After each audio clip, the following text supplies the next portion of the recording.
6 अगस्त 1945 को संयुक्त राज्य अमेरिका ने जापानी शहर हिरोशिमा पर परमाणु बम गिराया था। बम को लिटिल बॉय यानी कि छोटे लड़के के रूप में जाना जाता है।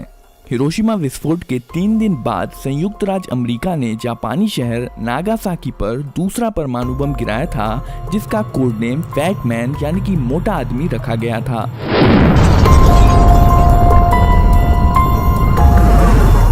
हिरोशिमा बम लिटिल बॉय में 15 किलोटन विस्फोट करने के लिए 64 किलोग्राम समृद्ध यूरेनियम का इस्तेमाल किया गया था। इसकी तुलना अगर नागासाकी बम फैटमैन से करें तो फैटमैन में 21 किलोटन का विस्फोट पैदा करने के लिए केवल 6.4 किलोग्राम प्लूटोनियम का इस्तेमाल किया गया था, जिसका मतलब है फैटमैन लिटिल बॉय की तुलना में ज़्यादा एफिशिएंट है। फैटमैन का निर्माण वैज्ञानिकों और इंजीनियरों ने मैनहट्टन प्रोजेक्ट के दौरान लॉस एलमोस प्रयोगशाला में किया था। मैनहट्टन प्रोजेक्ट के दौरान Robert Oppenheimer loss Alamos laboratory का निर्देशक था। उसे अक्सर परमाणु बम के पिता के रूप में जाना जाता है। बम की लंबाई 128 इंच की थी और इसका डायमीटर 60 इंच का था और इसका वजन लगभग 4.5 टन का था। इसके साइज का अंदाजा लगाने के लिए यहाँ पर एक आदमी को खड़ा किया गया है। आइए अब हम फैटमैन के अंदर के हिस्सों को करीब से देखते हैं। फैटमैन एक प्लूटोनियम स्फीयर द्वारा संचालित था, जो कि एक सॉकर बॉल के आकार जैसा होता है। इस गोले का वजन मात्र 6.4 किलोग्राम था, लेकिन यही स्फीयर भयानक विस्फोट के लिए जिम्मेदार था। प्लूटोनियम के अंश प्राकृतिक रूप से पाए जाने वाले यूरेनियम की खदानों में पाए जाते हैं। प्लूटोनियम एक रेडियो एक्टिव मेटेलिक एलिमेंट है, जिसकी खोज 1940 में हुई थी। प्लूटोनियम स्फीयर विस्फोटक पदार्थों से घिरा हुआ रहता है। ये विस्फोटक लेंसेज हैं। यह एक विशेष आकार का चार्ज है जो 60% RDX और 40% TNT से मिलकर बना है। बम में 32 ब्रिज वायर डिटोनेटर्स लगे होते हैं, जिन्हें एक्सप्लोसिव लेंसों पर लगाया जाता है। बम के एक तरफ 24 वोल्ट की बैटरी लगी होती है, जो फ्यूजिंग सिस्टम से जुड़ी होती है। 9 अगस्त 1945 सुबह के समय बोइंग B-29 सबर्ट फोर्ट्रेस ने फैटमैन के साथ टिनयान से टेक ऑफ किया। असल में पहले बॉम्ब गिराने का टारगेट जापान का कोकुरा शहर था, पर जब 7 घंटे उड़ान भरने के बाद जहाज टारगेट शहर के ऊपर आया, तब घने बादल और धुएं के कारण बॉम्बर्स कोकुरा शहर पर बम नहीं गिरा पाए और इसलिए उन्होंने अपना टारगेट बदलकर नागासाकी कर लिया। नागासाकी एक बंदरगाह शहर था, जो वर्तमान शहर से लगभग 170 किलोमीटर की दूरी पर स्थित था। यह 2,63,000 लोगों की आबादी वाला एक बड़ा शहर था। लगभग 17,000 फीट की ऊंचाई से फैटमैन को नागासाकी पर गिरा दिया गया। 47 सेकंड बाद फैटमैन लगभग 1600 फीट की ऊंचाई पर पहुंच गया। बम पर लगे हुए RG एंटीना द्वारा सिग्नल छोड़े गए, जिससे विस्फोट की सही ऊंचाई का पता लगाया गया।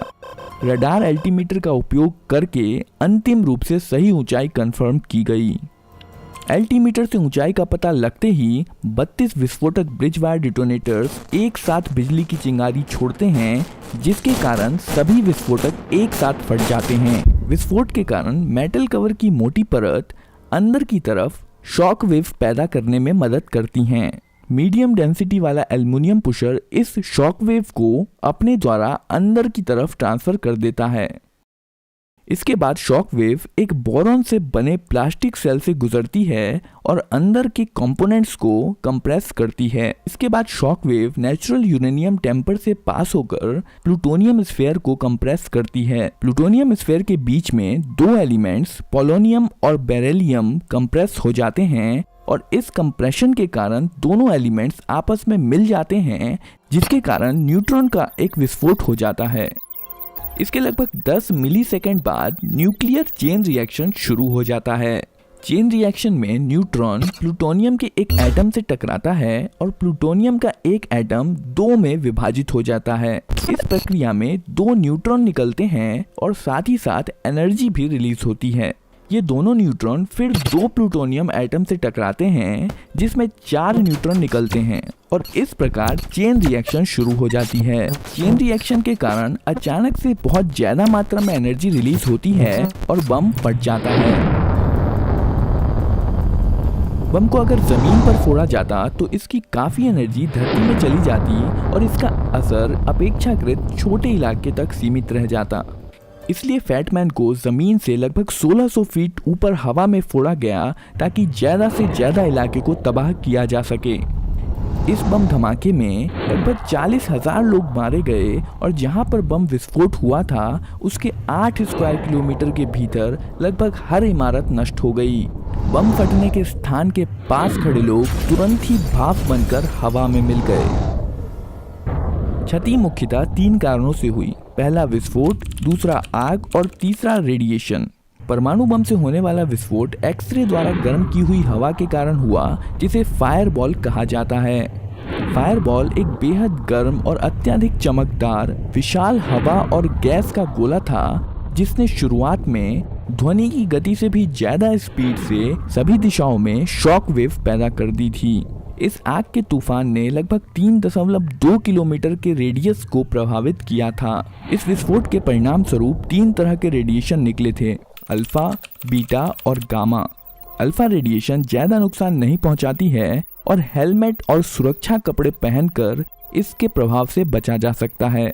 बीटा पार्टिकल इससे ज्यादा खतरनाक होते हैं और त्वचा को छेद कर नुकसान जैसे कि त्वचा में जलन पहुंचाने में सक्षम होते हैं।